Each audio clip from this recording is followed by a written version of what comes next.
Hey everybody, welcome back to the channel. If you have been following this week's video, then you won't be surprised about this upload Saturday. Today we've got our Virus Middle Greymon mat, my favorite rookie, Digimon, and my custom Digimon Digivice. I've been alluding to something dealing with favorite Digimon, and that is because recently, as you all know, I've been unboxing a lot of cards on the channel. I've gotten at least 2 boxes of the past, I want to say 3 or 4 sets. So I have a lot of duplicates. I have a coworker who knows absolutely nothing about Digimon. She hasn't seen anything. The only exposure she's had is through yours truly. And so, seeing as how I got so many cards, I asked her if she wouldn't mind if her and her sisters would look over all of the ones that I could find that were cute and tell me which ones they thought were the cutest. And this is leading somewhere, so please don't click off. So I gave them close to 90 cards from all the sets that were out at the time, which I believe was 1 through 5, I believe. I don't think EX had come out yet. But so among those, her sisters, Sienna and Colette, they liked this Lotmon and this Agumon the best. I don't know which one liked which. I can't remember. Let's put those 2 there. Karina, my coworker, said she liked Bakumon the best out of them. And I had a project that I'd wanted to do for a while, but her choosing this rookie as her favorite really kind of sealed, because she had gone through with her sisters to figure out which were the cutest. And I'm like, I could put that in a video, but that's not worth a video of its own. So with that information, I made this little guy. It is a 3D Digimon card. And I used 5 copies of Bakumon. Let's put him right there. And so I figured it might be a fun video to go over, what I went through, things that I kind of learned, and if you wanted to do something like this, what would you need? So first and foremost, if you want to do that, this one, exact one, I used 5 copies. As you can see with that one, I started with just the border, and then I went with the border, the grass, and Bakumon. Then I added the cats in, and then the bushes, and then the final one, you don't cut it all, so you get the trees in the background, and it gives that very lovely 3D effect, where you can see, it really does look like he's popping off the page. I would suggest, bare minimum, you could probably get away with 3 cards if you have the right card in mind. 4 is great. I think 5 worked out perfectly.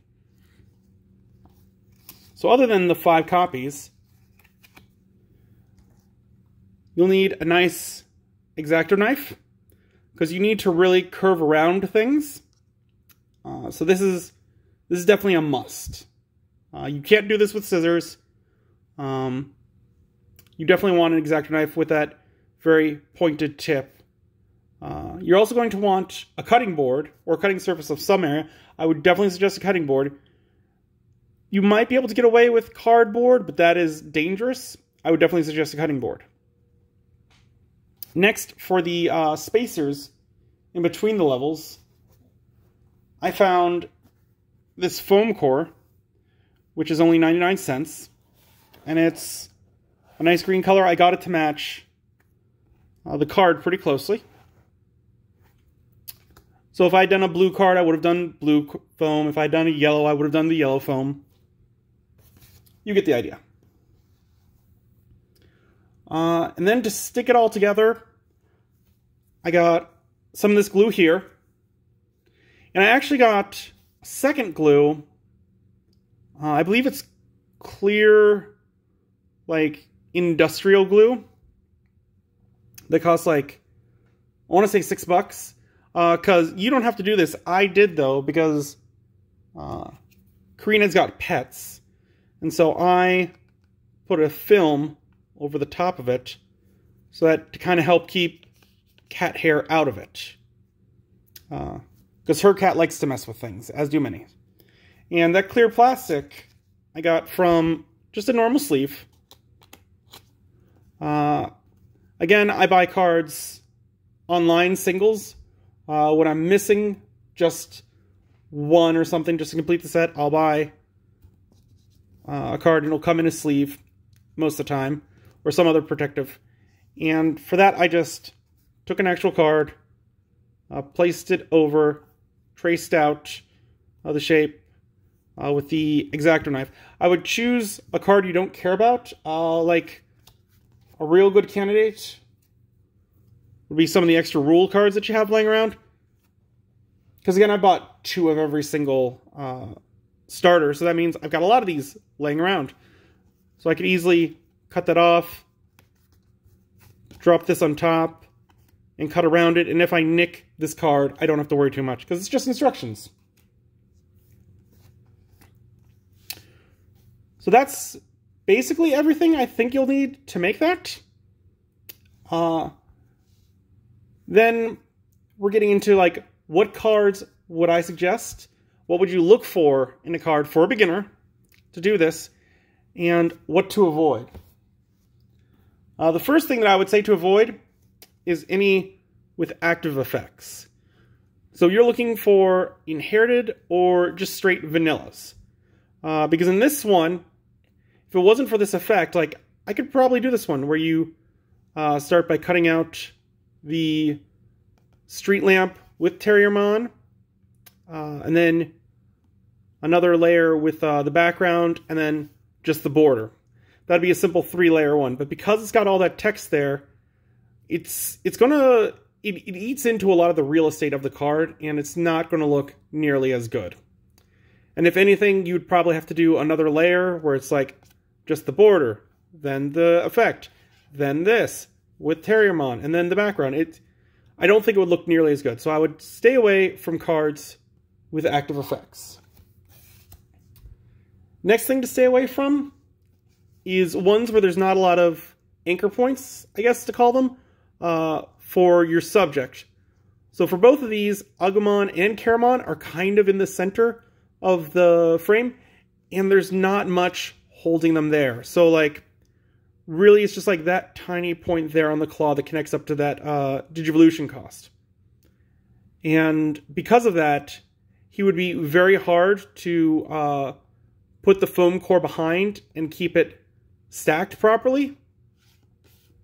And same thing with Keramon, where you would cut out the border, and then the next layer you want him to be right in center. And again, he's really only connected up by his little antennae.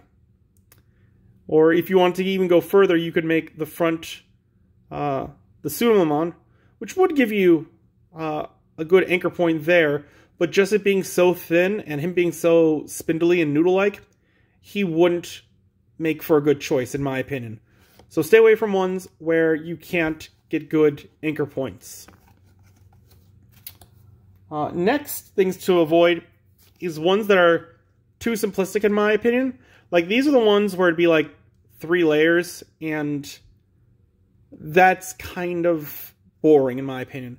Because, like, with Lekmon, you'd have the border, then you would cut out Lekmon, and then it'd be the background, and that would be it. And that's not very visually, what's the word? Appealing, there it is. And same thing with Tentamon here. Like, you would be able to cut the border, and then you would cut him out, and then he's on this digital background, and that would be it. There's nothing else to pop. Like, going back to Bakuman, we can see that it's got the ground, it's got the cats. Like, it looks like that one is actually in the box because I cut it on a second layer behind Bakuman. So that helps a lot. Also, when they're so busy like that, it helps you from seeing all of the imperfections in it. Because with these, you're going to cut them out, and there's going to be spots. Whoop, there goes Agumon. Like in this corner, where there's some white that I didn't quite get. But when you pull it out and see it all, like, it's harder to focus on that little nick there.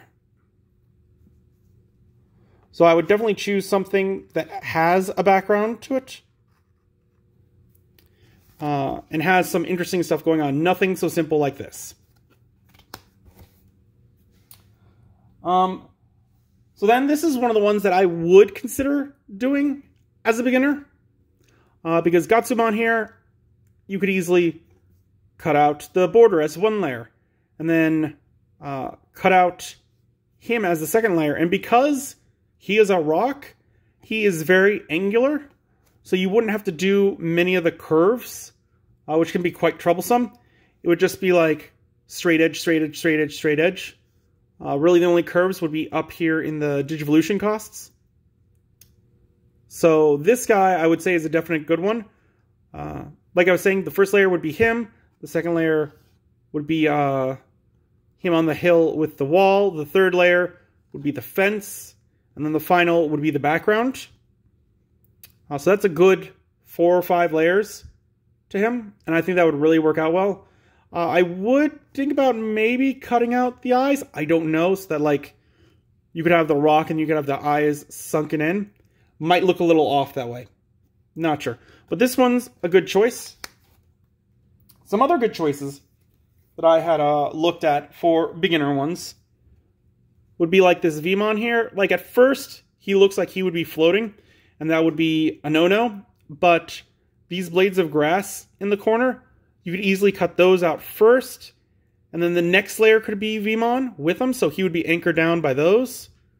And then the following layer, you could do the ground, and then the trees and the bushes, and then finally the sky. So that would be a nice choice. Myotismon is a nice one. I couldn't find many champions or higher, because most of them are doing epic stances or throwing off their attacks or things like that. So rookies seem to be the ones that are like lounging about, being all cute, or doing whatever they're doing. So that makes some good choices. Myotismon here I think would be a good choice, because you could do the first layer with like this bat wing, that bat wing, and his hand. And then the second layer you could do adding Myotismon's body. The third layer adding the cape. And then the final one would be just the background. And so I think that would make it look really dynamic. I think it would work out really well. You might have a little trouble putting some foam core behind the fingers, just to keep them from moving around too much. But other than that, I think that he is an excellent choice. Patamon here, as much as I dislike him, because again, Demi-Devimon fan, I think he would make a good card for a beginner, because it's got 2 anchor points on the sides, and all of his cuts are fairly straightforward. Like the toes would be a little difficult, I think. But other than that, the curves shouldn't cause too much trouble. But like the first layer, it could be just the border, then Patamon, and you could add the hill in, and then the mountains, and then the final one would be the background. You could even make the ground a second layer if you wanted.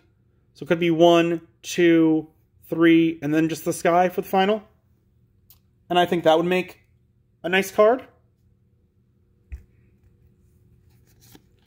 Armadillomon, I think, would be a very easy one to do, because he's got a lot going on, but you don't have to worry about messing with a lot of it.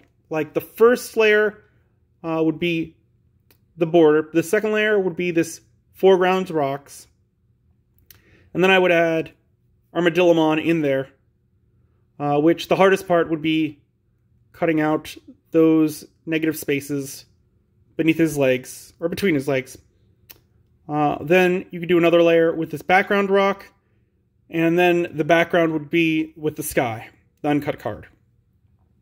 So I think he'd be another choice. And then Falcomon, I think, would be really good, because you could do, again, the first layer after the border of this cliffside, then add him to it, then the mountains, and then the final card, which you don't cut, would be with the sky. I think he'd make a good choice because, again, it's a nice clean line around. The curve would give you a little bit of trouble, but there's not very many tiny nicks that you have to worry about. Like with Bakumon card, going with Makomon's little tufts. That was quite a hard thing to do, to get them all there. Or like with the little tuft right down by his ear. And with Falcomon, you really don't have to worry about that. Like, I think the tiniest tufts are like around his neck. And that shouldn't be too hard. So yeah, those are the ones that I would definitely suggest for like beginner ones. If you find one you like, go ahead and do it. I'm just showing you ones I would think about doing. Ones for a little more skill. Floramon would probably be really good, because you could do the first layer with her on the stump and the ground. Next layer, adding all of these two background Digimon. Which again, those spines are going to be a little hard. And then do another layer where you add in Togemon and Mushroomon. And then the final layer would be the background. So this one would be good. A little more needed experience, I would say. And then finally, I think Gaomon would make a nice one if you're a little more experienced. This is something that I didn't add to look out for in the ones that I would suggest going against. But any ones that got blur like this blur is fine, but when it gets to the excessive point, you definitely want to hold off on doing it. Because how are you going to cut that blur out? It's going to add some difficulty to it. This one, however, like, the blur is just... It's just on, like, for lack of a better word, the line of I would do it. Because I can clearly see where his, like, boxing glove ends. So I could cut around that. So the first layer would be the background. The second layer would be the mat and him. The third layer, which is why I'm putting this guy on a little more experience, would be those ropes. That would be hard. Getting those done and then putting some of the foam behind the points. Like, I think you wouldn't have to put them behind because they're so close to, like, big anchor points like his feet and the actual card and this pole. I don't think you'd have to worry so much about it. But it can be done. Like, I put some foam behind the tail there. You can see, like right there, you can see that I've got some foam underneath it. So you definitely could put foam behind them. It's going to be a little bit harder, which is why I would say not for a beginner, a card like this. So I hope you all have enjoyed this video. I hope you all have liked seeing a 3D Digimon card. I also hope that if you are craftsy yourself and you buy a lot of these cards, that this might help you do it as well. Again, stack the cards with the foam that you've cut out. I added this border. You don't have to. I just liked having a nice clean edge around it. I think it looks really well. And with all the videos that don't have a card pack opening, we're going to do a card pack opening at the end of this one. Because I like opening cards. And I recently purchased another Machine Black deck. I picked it up after I was putting together, or no, it was after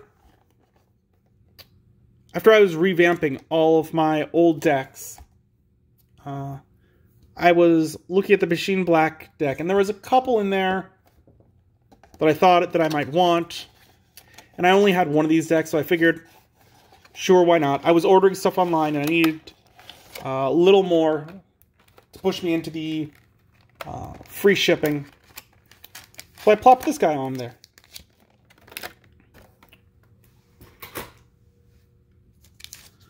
So this is a Great Legends pack. We're just going to go over the cards because these are on the older side, so I don't have to say all of their abilities. If we get some of the hybrids, maybe I'll pause on those. We'll definitely look at the super rares. So we got Galgomon. Again, this one's got an ability, so I want to use him. Pydomon, again, ability, can't use him for that. Cerebrusmon, it's got an ability. Also, those slashes are really thin. I wouldn't do that. There's no anchor points with them. Geogreymon, again, it's got an ability. And I'm going to say, instead of going over it, we're going to do this. I'm going to say, like, would I cut these ones out? Skull Scorpomon. I'm going to say no, because there's too much, like, really weird stuff going in there that's very thin cuts. I don't think this guy would be a good one. Blimpmon.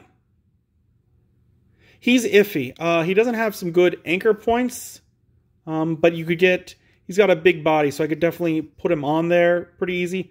I like having the anchor points because you don't have to align him with the ones beneath, because you're just laying cards on each other, so you have to make sure the edges align. That's why I don't like free floating ones, because it'd be very hard to put them directly in the center. Black Gabumon. No, I'm going to say no, because he's, again, really floating in there. It's only up by his ear where he is grounded. Agunimon. He's got an ability, so I definitely wouldn't. And again, I said I would go over some hybrids. So he's a 5 play cost, 2 Digivolution cost, 5,000 DP. He may Digivolve onto one of your red Tamers as if that Tamer was a level 3 Digimon, and no inherited effect. Lotusmon. This is an interesting one because she does have an effect, but she's a full art card, so it doesn't... That's basically where the bottom text would be. Plus her legs in the front. So you might be able to do some really cool extra stuff. Like if I'd cut out all the way from there, but I left her leg with her on the very top layer. This might make a good 2 or 3 card one, just being very interesting. Very, it'd be an advanced one though. Sakutomon. Nope, it's a floating one. I don't like that because there's no anchor points for it. Also, it's got, like this kind of blur, I guess is fine because it's got those defined blurs as opposed to like a straight up motion blur. And then our rare is Victory Greymon. I wouldn't do this one partially because it's a rare, but also because there's not a lot going on in the background. The ability, again, not too worried about because that's about where the regular text would be. And finally, we got a Mock Galgomon. Again, it's got an ability, so I wouldn't do it. Other than that, the blur lines are pretty straightforward, but between those explosions and the blur lines, I don't think you could get a good cut out of it. Yeah, I'm just going over Victory Greymon because I normally do the rares and super rares. He's an 11 play cost, a 4 Digivolution cost, 12,000 DP. When Digivolving, Digiburst 2, trash 2 cards in this Digimon's Digivolution cards to activate this effect. Delete one of your opponent's Digimon with 8,000 DP or less. It's alright. I think there are better ways to get rid of Digimon on your opponent's field than with this effect, especially in red. And then Mock Galgomon, he's got an 8 play cost, a 3 Digivolution cost, 7,000 DP. Digiburst 2, trash 2 cards beneath this Digimon's Digivolution sack to activate its effect. Return one of your opponent's level 4 or lower Digimon to its owner's hand. Trash all Digivolution cards of that Digimon. And then the inherited effect of your turn. While you have a Tamer in play, this Digimon gets plus 2,000 DP. I could go either way on that one. Alright, but there's our card pack that we had opened. If you enjoyed this video and you'd like to see more kind of stuff that isn't directly Digimon card unpacking, leave a comment down below. Let me know. I would love doing a couple more of these, and I might do it. I could even do one where it's like a step-by-step. Like, it wouldn't be one video, it'd probably be a couple videos in a week. Where I would show, like, here's step 1 at the end of a other video, and then, like, here's where I am now. That type of thing. I could see that working out pretty well. If you enjoyed this video, because this is something completely different, give it a like. That'll let me know that if you don't comment, if you don't have any ideas about this, that you really do enjoy this, and that you want to see something more like this. If you haven't, please do subscribe. As of this video, we're getting close to the triple digits, which I know isn't a lot, but that's a lot to me. And until then, I will see you next time.